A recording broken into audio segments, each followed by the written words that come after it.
कुल्फी वाले की दुकान पर रोज से कुछ ज्यादा ही भीड़ थी। शादियों का सीजन था, लोग तफरी के मूड में थे। कपड़े वाले की दुकान पर थान खुल रहे थे।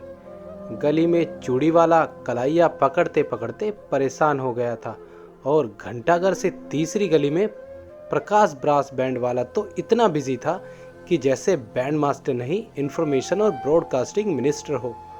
इस चहल पहल के समंदर के एक शांत कोने में साड़ियों की एक बड़ी सी दुकान थी। जमीन पर गद्दे थे और गद्दों पर सफेद चादरें और चादरों पर सैकड़ों किस्म की साड़ियां। गद्दों के सामने छोटी छोटी बेंचें लगी थी जिसमें लाइन से कस्टमर बैठे थे।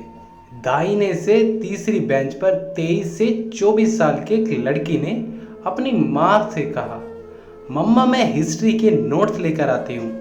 धीरे धीरे दुकान की सीढ़ियों से उतरी, साइकिल रिक्शा किया और चल दी। गलियों गलियों घूमता ट्रैफिक से जूझता बाजार से निकल गई। अच्छी चौड़ी एमजी रोड पर किनारे बनी सीढ़ियों के पास पहुंच गई। लड़की का नाम था अनु और वो यहाँ अपना एग्जाम नोट्स के लिए नहीं, अपने कॉलेज के दिनों के खासम खास कुमार से मिलने आई थी। कुमार ने अन्नू को देखते ही उसे गले लगा लिया। रिक्शे वाले को इस जगह पर ऐसे दृश्य देखने की आदत हो गई थी, इसलिए उसने थोड़ा सा पलटकर नज़ारा देखकर अपने को थोड़ा सा एंटरटेन किया और फिर अपने रास्ते चला गया। अन्नू और कुमार नदी के पानी में अपने पांव डालकर बैठ गए, हाथों में हाथ और आंखों में डूबता सूरज। तो शादी कर रहे हो कल? अन्नू ने कहा। और कोई रास्ता ही नहीं था, बड़ी मुश्किल से चोरी तुमसे मिलने आया हूँ। कुमार बोला, क्या पहनने जा रहे हो? वो बोली। कुमार बोला, वही जो 3 साल पहले तुमने मुझसे कहा था कि मैं अपनी बारात में पहनूं। अन्नू ने कुमार को बड़ी शिद्दत से देखा और बोली, मुहूर्त कितने बजे का है? तुम्हारे नाम ये मांग भर लूंगी। दोनों एक दूसरे को खामोशी से देखते रहे और फिर अन्नू बड़ी गंभीरता से बोली, कम से कम अब तो मेरा हाथ कसकर पकड़ सकते हो। कल मेरे हस्बैंड बनने जा रहे हो। अगर हमें ये पता नहीं होता कि अन्नू और कुमार की जिंदगी हकीकत थी तो शायद हम उसे ख्वाब भी कह सकते थे।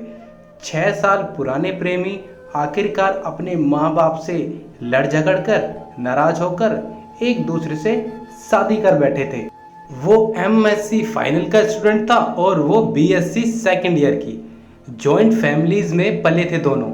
गुस्सैल दादाओं और जिद्दी चाचाओं के तेवर देखे थे, खूबसूरत भाभियों और खामोशी में कुर्ती चाचियों के जलवे देखे थे। जॉइंट फैमिली का तो खैर मजा ही कुछ और होता है। ये उन दिनों की बात है जब याद शहर में अपार्टमेंट कल्चर शुरू हो ही रहा था। यूं तो मैं जॉइंट फैमिली को रोमांटिसाइज कर रहा था, जो कि जायज भी है, लेकिन धीरे धीरे बन रहे इन छोटे छोटे अपार्टमेंट्स का भी अपना ही रोमांस था। अन्नू और कुमार भी अपने फौजनुमा खानदानों को छोड़कर एक छोटे से प्यारे से घर में शिफ्ट हो गए थे। बचपन से अब तक कानूनों, पाबंदियों और मर्यादाओं में बंधकर बड़े हुए अन्नू और कुमार ने पहली बारी आज़ादी चखी थी। वो चाहते तो 9 बजे तक अलसाए बिस्तर पर सोते भी रह सकते थे। अब वो चाहते तो देर रात तक एक दूसरे की बाहों में आधे सोए सोए टीवी भी देख सकते थे। अब अन्नू जब चाहे जीन्स पहन सकती थी। अपने कॉलेज के दोस्तों को कभी कभी घर पर बुलाकर गजल की महफिलें जमाते थे। त्योहार पर वो अपने पाँव में अलता लगाती थी और कुमार किसी घमंडी लेकिन नाकाबिल चित्रकार की तरह अपनी बीवी का हाथ खींचकर कहता था कि आज मेहंदी वो लगाएगा। फिर मेहंदी खराब लगने लगती तो अन्नू नाराज हो जाती। उसको मनाने के लिए मेहंदी सूख जाने पर कुमार उसके हाथ चूम लेता और कहता, देखो कितना गाढ़ा रंग चढ़ गया है। मैं करूँ ना करूँ, तुम्हारी सास मेरी माँ तुम्हें बहुत प्यार करेगी। कुमार अपनी फेलोशिप में से पैसे बचाकर अन्नू के लिए शादी का पहला तोहफा एक पीली बनारसी साड़ी ले आया। अन्नू कुछ महीनों बाद जवाबी तोहफा ले आई, काले स्ट्रैप और गोल्डन डायल वाली घड़ी। महंगी थी, तारीख दिखाती थी। धीरे धीरे एक और खूबसूरत तारीख चली आ रही थी, उनकी शादी की पहली सालगिरह की तारीख। लेकिन फ्रिज के ऊपर टंगा कैलेंडर उस तारीख तक पहुंच पाता, इससे पहले ही अन्नू के हाथों से अपने चारों ओर स्केच पेन का गोला लगाकर एक और तारीख मैदान में कूद पड़ी थी। अन्नू माँ बनने वाली थी। मुझे कभी कभी लगता है कि रिश्ते एक पैसेंजर ट्रेन के लंबे सफर की तरह होते हैं। शुरू शुरू में ढेर सारी चहल पहल, हंसी ठहाके, नए सफर में चलने का जोश, फिर एक दो घंटे में लोग खामोश हो जाने लगते हैं, उगने लग जाते हैं, बातचीत अधूरी छोड़कर अपने में मसरूफ हो जाते हैं। सफर और थोड़ा बढ़ता है तो रिश्ता एक गहरी नींद में सो चुका होता है। वही मुसाफिर जो हंसते खेलते ख्वाबों को अटैची में लेकर उम्मीदों को होल डोल में बांधकर सफर की शुरुआत में आए थे, वही अब सफर से उब गए होते हैं। जैसे ही अन्नू और कुमार के रिश्ते के पहले 10 साल खत्म हुए, उनका रिश्ता भी एक गहरी नींद में सो चुका था। अब तो इन दो मुसाफिरों का एक और हमसफर भी था, उनका 9 साल का बेटा हर्ष। लेकिन अब इस रिश्ते के ट्रेन के कंपार्टमेंट में हंसी नहीं गूंजती थी, लोग एक दूसरे के साथ खाना नहीं खाते थे, एक साथ क्रॉसवर्ड नहीं सॉल्व करते थे। बड़े शहर की शादियों में अकेलेपन की जोक अक्सर लग ही जाती है, और उसमें जब तक अपने साथी के साथ का नमक ना छिड़को तब तक वो जोक मरती नहीं। ऐसा नहीं था कि इस शादी में गहरे मतभेद थे और कड़वड़ाहट थी। होती तो शायद अच्छा रहता, क्योंकि कोई भावना तो होती। अब तो इस रिश्ते में खुशी या गम जैसी भावना ही नहीं दिखती थी। अपने छोटे से फ्लैट के महज 2 फ्लैट मेट्स बनकर रह गए थे अन्नू और कुमार।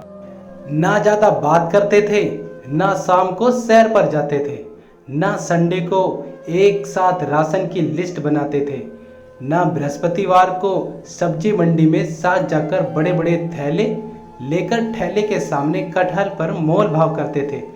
वो पिछले 5 साल से एक बड़े शहर में आ गए थे। कुमार अब तक एक फार्मास्यूटिकल कंपनी में असिस्टेंट वाइस प्रेसिडेंट बन गया था। घर देर से आता था, कई बार सबके सो जाने के बाद खाना अकेला खाता था, बेटे की पेरेंट टीचर मीटिंग मिस करने लगा था, घर के बगल वाले पार्क की बेंच पर 4 साल से नहीं बैठा। अन्नू अक्सर कोशिश करती थी कि वो कुमार से अपने दिल की बात कहे, उन दोनों के बीच में आ गई दूरियों के बारे में बताए और साथ में उन्हें दूर करने के रास्ते ढूंढे। लेकिन अब वो दोनों 4 दीवारों के बीच साथ रहने के बावजूद मुश्किल मिलते थे। अन्नू अक्सर याद शहर की अलसाई दोपहरें याद करती थी, नदी के किनारे बिताई गई खूबसूरत शामें याद करती थी, अक्सर अकेले में रो लेती थी। ऐसे में कुमार के दफ्तर में एक दिन एक नई लड़की का अपॉइंटमेंट हुआ, नाजनीन। कुमार के अब तक 2 बहुत अच्छे दोस्त बन चुके थे। एक्सेल सीट और प्रेजेंटेशन, अपना सारा वक्त वो इनके साथ बिताता, और जब इनके साथ नहीं होता तो ये सोचकर वक्त बिताता था एक्सेल सीट और प्रेजेंटेशन में क्या होना चाहिए। जिंदगी बस नंबर्स का एक खेल बनकर रह गई थी। कुमार हमेशा से ऐसा नहीं था, वो तो यारों का यार होता था, बेहद खुश मिजाज। कॉलेज में एक्टरों की मिमिक्री इतनी बढ़िया करता था कि लगता था कमरे में दिलीप कुमार, ओम प्रकाश, मिथुन चक्रवर्ती सब एक साथ बेंच पर बैठे हों। गाना गाता था। दोस्त ये कहते थे कि इस पागल आदमी का जन्म तो लोगों के चेहरे पर मुस्कान लाने के लिए हुआ था, और फिर ना जाने कब सब बदलने लगा। शायद MBA की डिग्री उसकी उम्र कैद का ऑर्डर बन गई थी। वो कैरियर की उड़ान तो बेखूबी लेने लग गया था, पर खुद को कहीं बहुत पीछे भूल आया था। अब वो अन्नू से दिन भर की छोटी छोटी बातें शेयर नहीं करता था, पर अब ऑफिस में कोई ऐसा आ गया था जो उससे छोटी छोटी बातें करना चाहता था। वही छोटी छोटी बातें जो वो अब अन्नू से नहीं कर पाता था। नाजनीन याद शहर की थी, कुमार की टीम में ही शामिल कर दी गई थी। नाजनीन नौकरी सिर्फ अपने हस्बैंड की मसरूफियत और एक खाली खाली घर से भागने के लिए कर रही थी। काम की वजह से कुमार और नाजनीन एक दूसरे के साथ बहुत वक्त बिताने लगे। वो कुमार से इस तरह की बातें करती थी कि कल क्रिकेट मैच देखा, अचार खाओगे, याद शहर से अम्मी ने भेजा है। तुम्हें पता है हमारे मोहल्ले में हिंदू मुस्लिम का कहीं कोई सीन नहीं था। होली पर हर साल डैडी का सर से पाँव में लाल पीले रंग में रंगा जाना और एंड में उनका कुर्ता फटना तय था। हर साल का ट्रेडिशन था। अच्छा, इतने गुमसुम क्यों लग रहे हो? वो गजल याद है? चुपके चुपके रात दिन आंसू बहाना याद है? शाम के 7:45 मेरी दुनिया कुछ अलग थी। मैं अपनी बीवी अन्नू के साथ आधे मन से एक और कॉरपोरेट पार्टी की ओर ड्राइव कर रहा था। मेरी बीवी बला की खूबसूरत, कुमार की जिंदगी नए नए लम्हों से भरती जा रही थी। जैसे जैसे हफ्ते गुजरे, कुमार की जिंदगी में एक्सेल सीट और प्रेजेंटेशन के बाद इस तीसरे दोस्त नाजनीन ने अड्डा जमा लिया था। उसको ये एहसास होने लगा था इतने सालों में अपने करियर में इतना अच्छा करने के बावजूद भी उसकी जिंदगी में कितने फिल इन द ब्लैंक्स आ गए थे। वो अपने बारे में ही कितनी चीजें भूल गया था। ये वो छोटी छोटी बातें थी जो वो कभी कभी अन्नू के साथ किया करता था और अब वो अन्नू अजनबी हो गई थी। एक दिन वो ऑफिस पहुंचा तो उसके सेक्शन में पार्टी का माहौल था। नाजनीन का जन्मदिन था। वो ऑफिस के नीचे से वाइट रोसेस का गुलदस्ता ले आया और नाजनीन के कैबिन में जाकर बोला, हैप्पी बर्थडे। सॉरी, मुझे पता नहीं था। नाजनीन ने कहा, थैंक यू। शायद जिसको सबसे ज्यादा पता होना चाहिए था उसको भी नहीं पता था। क्या इतना मुश्किल होता है एक हस्बैंड के लिए अपनी वाइफ का बर्थडे याद रख पाना? सुबह मुस्कुराते हुए उसे एक फूल देना और हैप्पी बर्थडे कहना, दफ्तर से जल्दी आने का वादा करना। यू नो कुमार, मैंने अशरफ से कहा आज हम लोग कहीं डिनर पर चलेंगे। क्या कहता है? हम वीकेंड पर तुम्हारा जन्मदिन सेलिब्रेट कर लेंगे। आज उसकी कोई इम्पोर्टेंट मीटिंग है जो ऊपर वाले ने फैसला करके भेजा था। उसे आज एक क्लाइंट ने बदल दिया था। मेरा बर्थडे ही चेंज कर दिया। कुमार सुन रहा था और उसको लग रहा था जैसे उसकी अपनी जिंदगी के फोटो फ्रेम उसकी आंखों के सामने चल रहे थे। पिछले 10 सालों में शायद 5 बार अन्नू के बर्थडे की शाम को वो किसी अनजान इम्पोर्टेंट आदमी के साथ बिजनेस की कोई फिजूल बात कर रहा होता था। क्या इतना मुश्किल था उसके लिए अपनी वाइफ का बर्थडे याद रख पाना? सुबह उसको मुस्कुराकर एक फूल देना, हैप्पी बर्थडे कहना, दफ्तर से जल्दी आने का वादा करा। दोस्तों, यही होता है अक्सर जब रिश्तों में घुत लोगों को रिश्तों से वो पहले जैसा नशा नहीं मिलता। जब अपने लिए सबसे जरूरी लोगों को हम इतना फॉर ग्रांटेड ले लेते हैं कि गैर जरूरी लोग उनसे बहुत ज़्यादा जरूरी बन जाते हैं। नाजनीन की खाली खाली जिंदगी सिर्फ एक दोस्त की बताई हुई कहानी नहीं थी, एक आईना थी। कुमार की अपनी खोखली दीमक खाई हुई, बिन बात पर तनहा हो गई जिंदगी का। अचानक बाहर कहीं विवेक को जोर जोर से कुत्तों के भौंकने की आवाज़ सुनाई दी। आवाज़ बढ़ती जा रही थी जैसे वो किसी का पीछा कर रही हो। कुछ देर बाद आवाज़ दूर गुम हो गई। अगले दिन घर पर कुमार और दिनों से भी ज़्यादा चुप था। दाढ़ी बनाते बनाते रुक गया। बड़ी देर तक खुद को सामने आईने में देखता रहा। शायद उस अक्स को देख रहा था जो बहुत पहले एक नदी के किनारे सीढ़ियों के पास दफन करके आ गया था। बाहर बच्चों की आवाज़ें आ रही थी। अन्नू नाश्ते के लिए बुला रही थी। कुमार को नाजनीन की कही हुई सब बातें याद आ रही थी। जब किसी मामूली बात पर तुनक के अशरफ ने उससे 2 दिन तक बात नहीं की थी। जब मेहमानों के सामने अशरफ ने उसे झिड़का दिया था। ऐसा लग रहा था जैसे नाजनीन कुमार को उसी की अपनी कहानी सुना रही हो। वो अशरफ थोड़ी था, वो तो कुमार था। ये रिश्ता एक मांस का लोथड़ा बन गया था जो वो अपने साथ घसीट रहा था। कुमार जानता था कि फैसले की घड़ी आ गई थी। अब या तो दवा करने का वक्त था या इस रिश्ते को काटकर फेंक देने का। वो दफ्तर पहुंचा।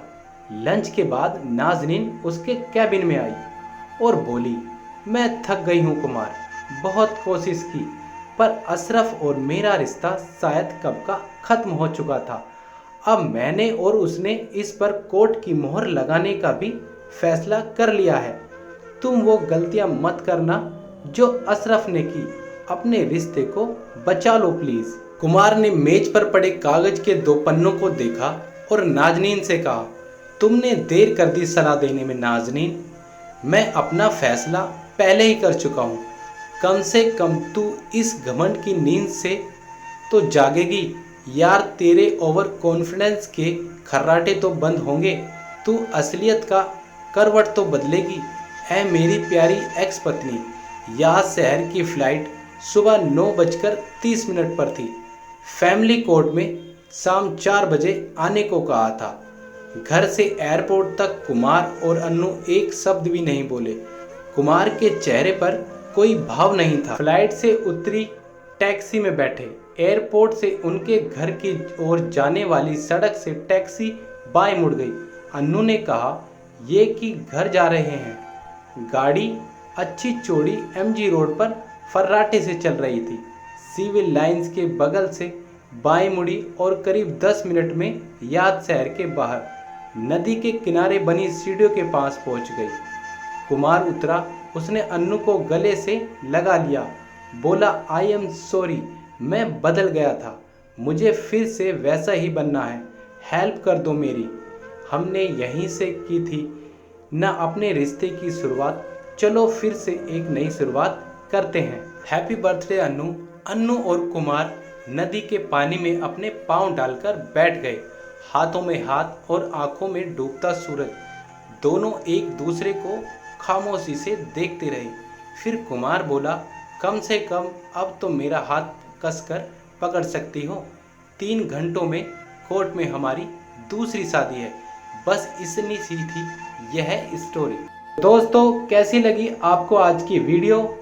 कमेंट करके ज़रूर बताएं और मेरे चैनल को लाइक एंड सब्सक्राइब जरूर करें। आशा करता हूं कि आप अपना प्यार ऐसे ही मुझ पर लुटाते रहेंगे। जय हिंद, जय भारत।